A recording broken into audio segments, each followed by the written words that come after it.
So Dad, here's the big picture of what I'm doing and, well, why I'm doing it. The board actually started ticketing me back in 2023 for things like pet walking and so-called rule violations. I've kept a date-by-date spreadsheet that shows how the fines, ballooned from just a few $100s to over $50,000, and then, well, those fines were rolled into a lien. A lien can eventually lead to foreclosure, so I'm, attacking the validity of the fines before they harden into a judgment I just can't pay. I have stage 3 cancer with bone pain. Walking Penny, my support dog, off the straight sidewalk is actually part of the exercise my doctor recommended. The HOA refused an accommodation and just kept fining me. So I filed a HUD and DCR fair housing complaint, which is still under investigation. If HUD, or the New Jersey Division on Civil Rights, finds probable cause, it forces the HOA to lift the fines, clears the lien, and may award damages, protecting our equity. Why I demanded access to financial ledgers and ballot materials. Since board elections looked, well, irregular, the HOA ignored those statutory requests. Showing the board acted outside its authority strengthens my legal case and, honestly, opens the door to a court-ordered audit.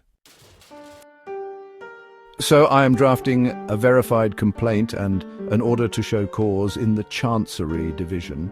In plain English, I'm basically asking a judge to do 4 things. First, freeze any further fines or collections. Second, void the lien. Third, order the HOA to grant a reasonable accommodation. And fourth, award costs.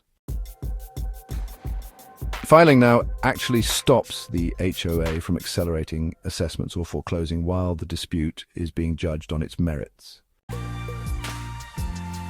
During this fight, the court seized my legally purchased guns under an extreme risk protective order.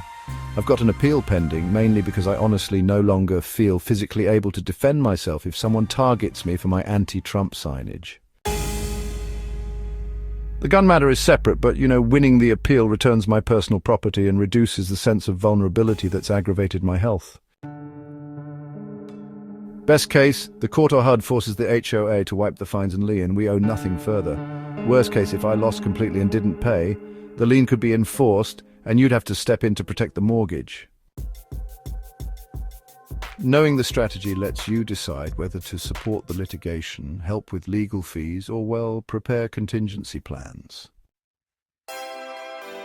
I'm not ignoring the debt. I'm contesting its legality before it wrecks our shared investment. The fight is winnable. HOA boards lose when they skip proper notice, deny ADA or FHA accommodations, or refuse record access.